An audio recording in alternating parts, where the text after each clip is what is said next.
bénissons o nome do Senhor Jesus. Nous prophétisons que la paix, la joie soit dans votre famille. Nous prophétisons que la porte du travail soit ouverte. Nous prophétisons, recevez la paix, la victoire. Nous prophétisons, soyez bénis au nom de Jésus. Nous prophétisons, soyez transformés, soyez libres de toutes sortes de mal. Nous prophétisons, recevez la transformation, recevez la vie, recevez la bénédiction dans votre famille. Soyez bénis en cet instant. Comment vous appelez? Appelez Raïssa. Dites bonjour à l'église. Bonjour église. Qu'est-ce que Dieu a fait dans votre vie à travers la foi, la prophétie? Alors Dieu a opéré un miracle dans ma vie. J'étais à l'UEB, j'ai terminé ma formation, j'ai soutenu et je suis tombée dans un chômage. Et il y a eu un appel d'offres au ministère de l'Éducation nationale en 2015. Je suis partie déposer mon dossier. Le dossier est sorti de là favorable en 2015. Lorsqu'il est parti de là, on a mis toutes ces demandes, son appel d'offres dans le tiroir. Et c'est resté dans le tiroir de 2015. Et 9 ans, on est resté en attente d'affectation. On n'avait rien de 9 années que vous attendez votre victoire, votre bénédiction. Oui. Et alors, qu'est-ce que Dieu a fait? Alors, Dieu a opéré le miracle dans ma vie. Je n'ai pas baissé les bras. Pendant ces 9 ans, vous avez toujours lutté. Vous avez toujours fait confiance en Dieu. Oui, j'ai fait confiance en mon Dieu. Je suis arrivée ici depuis l'année dernière grâce à une amie, Karine. Et j'ai participé à tout ce qu'on demandait ici. Je présentais toujours cette situation de 2015 à l'hôtel. Je présentais toujours. Et c'est comme ça, dans les jeûnes et prières de la semaine passée, j'ai encore présenté cette situation ici à Dieu. Et vendredi, je suis venue encore avec cette demande-là. J'ai présenté à l'évêque. On a prophétisé dessus. Et je suis venue ici, j'ai demandé à mon Dieu que je dois être dans les 1000 postes budgétaires. Donc je suis venue ici avec la demande, j'ai présenté à l'évêque. On a prié dessus. J'étais aussi dans la semaine de jeûne et prière, des sacrifices et tout ça. Là, je présentais toujours cette situation à Dieu. Et c'est comme ça. Lundi, nous sommes allés au ministère et le mardi, nous avons gagné et nous avons été tous retenus dans les 1000 postes budgétaires. Amen, amen. Acclamez o Senhor Jesus. Graças a Deus. A volta eu voltei nesse momento. Diz Senhor, touche sa vie, touche son âme, Senhor. Touche, mon Dieu, la vie de mon frère, de ma sœur, dans cet instant. Qu'elle soit touchée par toi, qu'elle soit touchée par ta présence. Oh mon Dieu, nous bénissons, Seigneur, la vie de toutes ces personnes qui sont ici en ce moment, et que la bénédiction de Dieu soit dans les vies. Alléluia, alléluia à toi, mon Dieu. Mon Dieu, que la vie de ton peuple soit transformée, soit bénie. Nous vous bénissons, mon ami. Nous vous bénissons au nom de Jésus. Recevez la bénédiction de Dieu. Une parole de foi, une parole de vie, une parole d'espoir. Vous assistez à l'émission Parole de vie. Il existe, mesdames, mesdemoiselles et messieurs, le pire ennemi, le plus grand ennemi et le premier ennemi. Le pire ennemi est le diable. Le plus grand ennemi, c'est le temps. Et le premier ennemi, c'est notre volonté. Bienvenue dans votre émission Parole de vie, l'émission organisée par l'Église universelle du Royaume de Dieu. Cette émission qui a pour but de vous accorder bénédiction, grâce et force. Quelle que soit la situation que vous êtes en train de traverser, laissez-moi vous dire qu'il y a encore de l'espoir. Peut-être que vous êtes abattu, désespéré. Le Seigneur faisant bien les choses a permis que vous soyez à l'écoute de ce programme, que vous soyez devant votre petit écran afin de véhiculer vers vous un message de force, d'encouragement et de bénédiction. Nous faisons partie de ceux qui croient que Dieu peut encore bénir quelqu'un. Nous faisons partie de ceux qui croient que le temps de miracle n'est pas encore passé, mais que le Seigneur a le pouvoir de venir en aide à celui qui se confie à sa parole. Je voudrais, mesdames et messieurs, vous parler encore de la prière forte de délivrance, de la prière de combat spirituel que nous réalisons chaque vendredi au temple miracle de l'universel. Je voudrais dire à nos amis téléspectateurs, il n'existe pas un problème qui dépasse l'Éternel. Le problème est que ceux qui se tournent vers Dieu souvent manquent de conviction, d'assurance, minimisent la puissance de Dieu, alors elles ne voient rien, elles abandonnent. Mais Dieu demeure capable de changer toute situation. C'est pour cette raison que nous voulons vous dire, amis téléspectateurs, il y a encore de l'espoir. Il est possible, mère, que vous trouviez le sourire. Il est possible, monsieur, que la joie de l'Éternel entre dans votre maison. Et cela passe d'abord par votre foi et votre conviction. Vendredi, nous faisons la prière de délivrance. Nous prenons autorité sur toutes les œuvres des ténèbres par Jésus notre Seigneur. Car la Bible nous dit, il n'y a pas un nom au-dessus du nom de Jésus. Mais au nom de Jésus, tous genoux fléchissent et toute langue confesse qu'il est le Seigneur. C'est par le nom de Jésus-Christ que nous faisons la prière de la délivrance en utilisant la foi, en expulsant les œuvres des ténèbres. Raison pour laquelle nous voulons vous inviter à venir participer à la prière de délivrance ce vendredi au temple miracle de l'église universelle. On va marquer une pause, le temps de regarder pour nous un court message de révélation. Et juste après, on revient pour la méditation. Prenez votre Bible. Que Dieu vous bénisse. Après que Jésus a dit ces paroles, son cœur est troublé et il déclare « Oui, je vous le dis, c'est la vérité. L'un de vous va me livrer. » Les disciples se regardent les uns les autres, ils ne savent pas de qui Jésus veut parler. L'un des disciples, celui que Jésus aime, est assis à côté de Jésus. Simon-Pierre fait un geste pour dire à ce disciple « Demande à Jésus de qui il parle. » Alors le disciple se penche vers Jésus et il lui demande « Seigneur, qui est-ce » Jésus lui répond « Je vais tremper dans le plat un morceau de pain. Celui à qui je vais donner le morceau, c'est lui qui va me livrer. »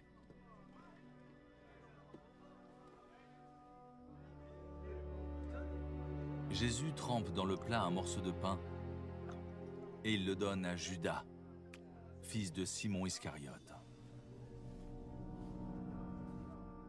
Judas le prend et aussitôt Satan entre en lui. Jésus dit à Judas, « Fais vite ce que tu dois faire. » Très bien, mes amis. Lorsque nous avons la foi, lorsque nous croyons en un Dieu puissant et capable, ce Dieu agit dans notre vie. La main de l'Éternel n'est pas courte.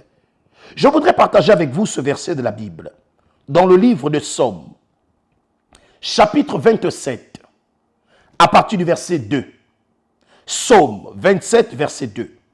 Il est écrit, « Quand les méchants s'avancent contre moi pour dévorer ma chair, ce sont mes persécuteurs et mes ennemis qui chancellent et tombent. » Je réitère, quand les méchants s'avancent contre moi pour me dévorer ma chair, ce sont mes persécuteurs et mes ennemis qui chantent. À quel moment cette parole devient une réalité?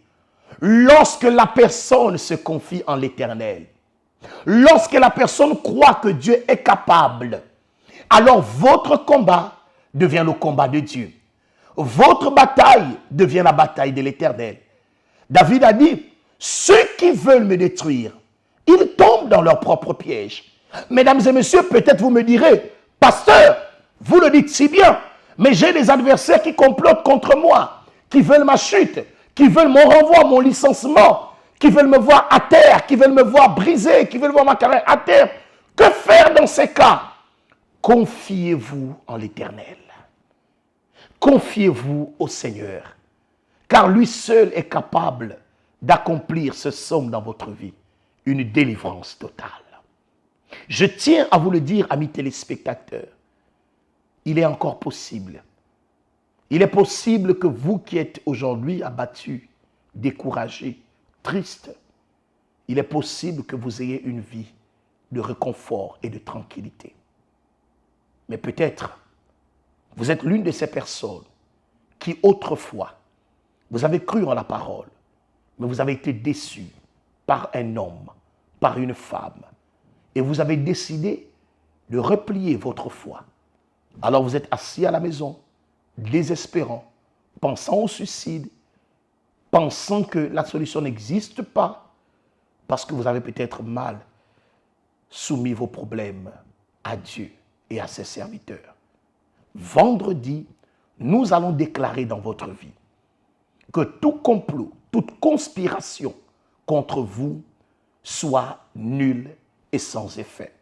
C'est pourquoi vendredi, nous parlons des 7 vendredis du pain de la révélation. Nous allons manger le pain afin que les choses cachées soient révélées. Peut-être que vous ne comprenez pas votre vie. Vous êtes dépassé par des événements que vous êtes en train de traverser. Peut-être même, je dis encore, peut-être même, vous avez perdu toute motivation parce que toutes les portes où vous êtes allés, vous avez été déçus. Il y a encore de l'espoir pour vous. Il y a encore des églises et des assemblées ici sur cette terre, dans ce pays, où on adore Dieu en esprit et en vérité, où Dieu se manifeste. C'est pourquoi nous voulons vous dire, prenez courage. Homme de Dieu, je suis dans une province lointaine du Gabon. Que faire? J'ai des problèmes, j'ai des situations. Le numéro qui s'affiche sous le bas de votre écran vous permet d'appeler directement le siège de l'Église universelle, où des hommes de Dieu se feront le plaisir de vous orienter, de vous soutenir en prière, afin qu'un miracle arrive dans votre vie. Ne perdez pas espoir. Je crois que la situation que vous êtes en train de vivre, que ceux qui orchestrent, qui programment votre chute, il est possible que par la prière, l'Éternel disperse vos adversaires. Il est possible que par la prière, la gloire du Seigneur arrive jusqu'à vous, jusqu'à vos enfants. Peut-être vous êtes dépassés parce que la situation des enfants est catastrophique. Écoutez, Dieu peut faire le miracle. Dieu peut faire le miracle. En parlant de miracle, regardons un témoignage. Nous revenons juste après. Dieu vous bénisse. Bonjour, je m'appelle Eyan de Souza Christelle.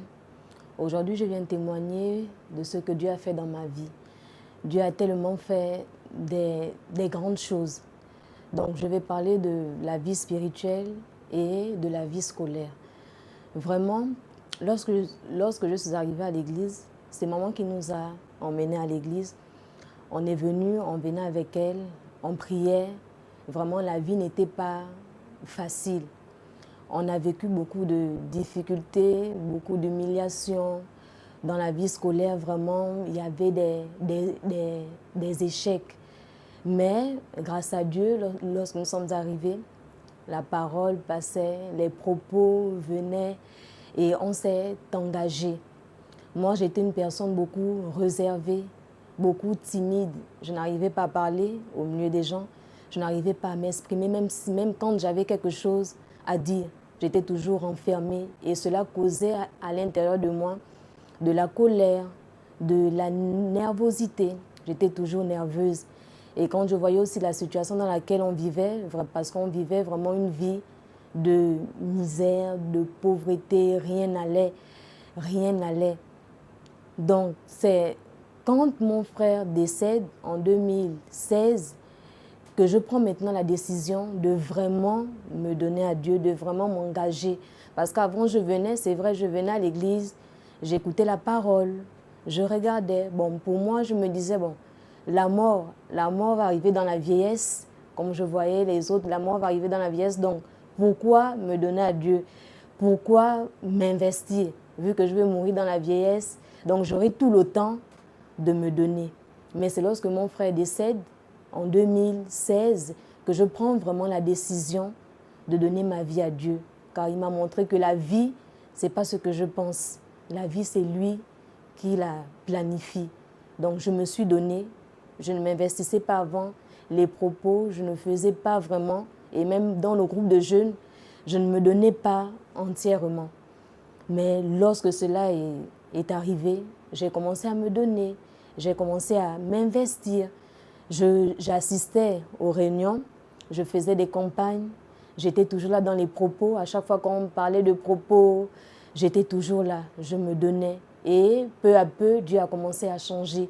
La timidité qui était à l'intérieur de moi, Dieu a commencé à enlever cela un peu. Je n'arrivais pas à parler. Dieu m'a donné la capacité de pouvoir parler, même évangéliser, aller même avec les autres, pouvoir évangéliser. Ça aussi, j'avais du mal. Mais aujourd'hui, je viens témoigner vraiment la grandeur de Dieu dans ma vie. Aujourd'hui, je ne suis plus timide, je ne suis plus tellement nerveuse, je ne suis plus colérique.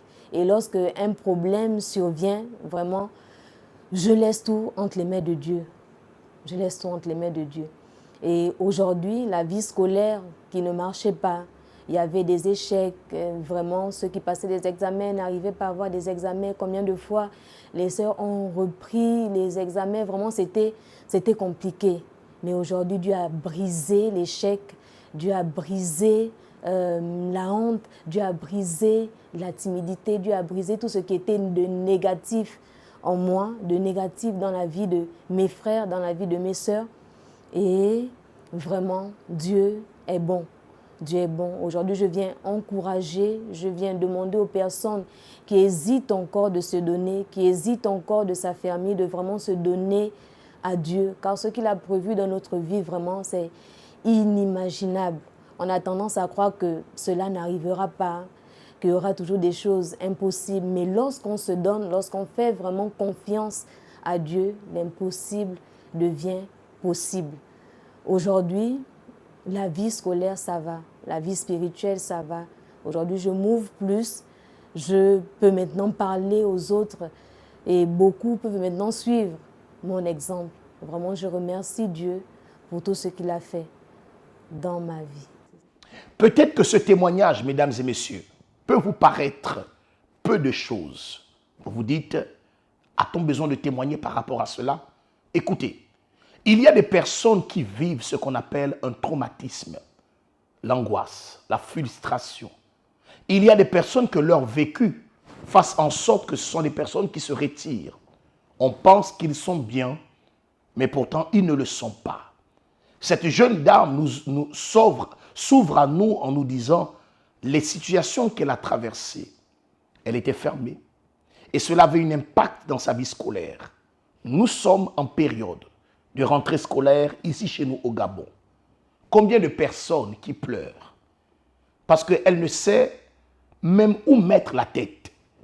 Combien de personnes ou des pères et des mères de famille qui se préparent à entrer dans une nouvelle année académique, mais sachant que l'année précédente, les enfants n'ont fourni aucun effort.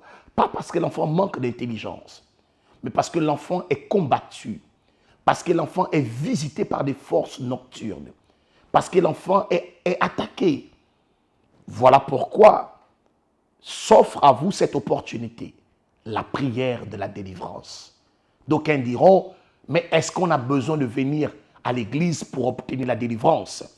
Et je vous dirai ce que le Seigneur a dit. Venez à moi. Vous qui êtes fatigués, chargés, je vous donnerai du repos. Il est possible que dans la présence de Dieu, vous ayez la paix, la délivrance de la situation. C'est pourquoi, vendredi, rapprochez-vous de l'un de nos temples. Participez à la prière de la foi. Utilisez votre autorité de la prière pour que la situation vienne à changer. J'aimerais vous encourager en vous disant, il y a encore de l'espoir. J'aimerais vous encourager en vous disant, il est possible que la situation change. Il est possible, et peut-être même que celle que vous êtes en train de vivre aujourd'hui, vous avez déjà confessé la défaite. Vous avez déjà même dit à certaines personnes que c'est fini. Laissez-moi vous dire, c'est Jésus-Christ qui a le dernier mot. Nous allons nous préparer, mesdames et messieurs, pour un moment de prière, un moment de connexion avec l'Éternel.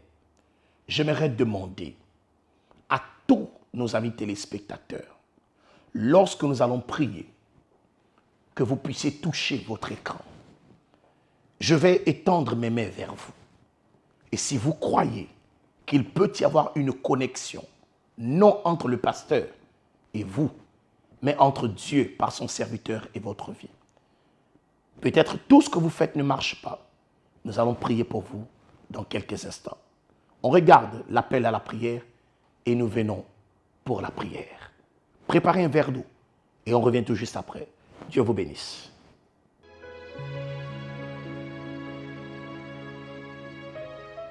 La prière est le lien qui nous unit à Dieu. À travers elle, nous nous libérons des chaînes qui nous emprisonnent, de la mort qui nous persécute, et nous trouvons la véritable raison de vivre. C'est le moment de la prière. Nous allons parler avec Dieu. Là où vous êtes, levez vos mains. Seigneur notre Dieu et notre Père, la parole de l'Éternel est vivante.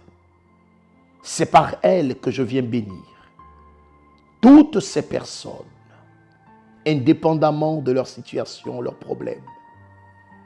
Il y a ceux qui sont dépassés des situations qu'ils vivent. Alors, Éternel Dieu des armées, je viens proclamer la grâce, la victoire sur vous. Peut-être êtes-vous une personne que toute la famille a abandonnée. Vous êtes traité de sorcier ou de sorcière parce que votre vie est une calamité. Recevez l'aide de l'Éternel. Que l'Éternel vous visite maintenant. Qu'au son de ma voix, un ange de l'Éternel arrive jusqu'à vous. Qu'il touche vos mains. Afin que ce que tu faisais qui ne marchait pas, que cela marche. Afin que ceux qui n'arrivaient pas arrivent. Mesdames et messieurs, où que vous soyez, soyez bénis. Recevez la grâce, recevez la force. Indépendamment de votre confession religieuse, si vous croyez que Jésus-Christ est le Seigneur, je bénis l'eau. Lorsque vous allez la boire, que le Seigneur se montre favorable auprès de vous et qu'il vous accorde la victoire. Seigneur, je bénis chaque personne. Je prie pour cette nation. Je te demande de bénir cette nation, de protéger notre pays, le Gabon, de bénir les autorités en place, de bénir les veuves, les orphelins, des personnes démunies.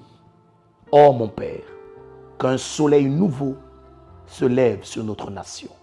Je bénis la patrie, je bénis la nation, par le nom du Père, du Fils et du Saint-Esprit. Amen.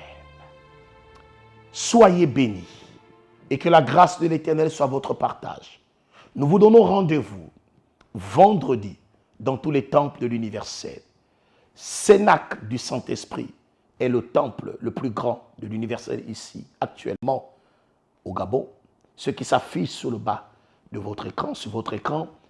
Et vendredi, nous avons la prière à 6h, à 12h, à 15h et à 18h. Pour vous qui êtes du côté du centre-ville. Pour vous, chers amis de la commune de Vendo, je serai à votre disposition pour vous orienter. Venez vendredi, surtout pour vous qui sortez un peu tôt du travail, 16h. Nous allons prier ensemble. Nous allons faire la prière de la délivrance pour votre vie, pour votre famille. Je réitère encore, ce vendredi, je serai du côté de la commune de Vendo, à Kourounam 2, justement après le marché. Ça, c'est notre église universelle située du côté de la commune de Vendo. Et je serai dans le plaisir immense de vous recevoir. L'homme de Dieu qui vous parle, le pasteur David que je suis, je serai là pour vous recevoir et prier en votre faveur. Nous rappelons également que dans tous les temples de l'église universelle, que ce soit en province ou à la capitale, vous êtes le bienvenu. Pour vous, encore, à tous nos amis, je répète encore, qui se trouvent du côté des provinces où il n'y a pas l'église, le numéro qui s'affiche au bas de votre écran, faites de cela votre numéro de soutien pour que nous puissions vous assister et vous soutenir dans la prière. Nous vous disons, Dieu vous aime, mesdames et messieurs. Dieu vous aime. Peut-être que vous avez donné votre cœur à quelqu'un qui vous a trahi, mais l'Éternel ne pourra vous décevoir, car il connaît vos besoins. C'est sur ces paroles que je vous dis, à demain, s'il prête à Dieu. Que Dieu vous bénisse. Après que Jésus a dit ces paroles, son cœur est troublé et il déclare « Oui, je vous le dis, c'est la vérité. L'un de vous va me livrer. » Les disciples se regardent les uns les autres, ils ne savent pas de qui Jésus veut parler. L'un des disciples, celui que Jésus aime, est assis à côté de Jésus. Simon-Pierre fait un geste pour dire à ce disciple « Demande à Jésus de qui il parle. » Alors le disciple se penche vers Jésus et il lui demande « Seigneur, qui est-ce » Jésus lui répond « Je vais tremper dans le plat un morceau de pain. Celui à qui je vais donner le morceau, c'est lui qui va me livrer. »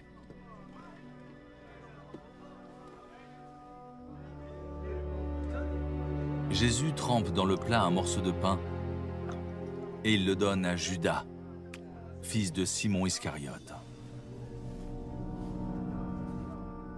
Judas le prend et aussitôt Satan entre en lui.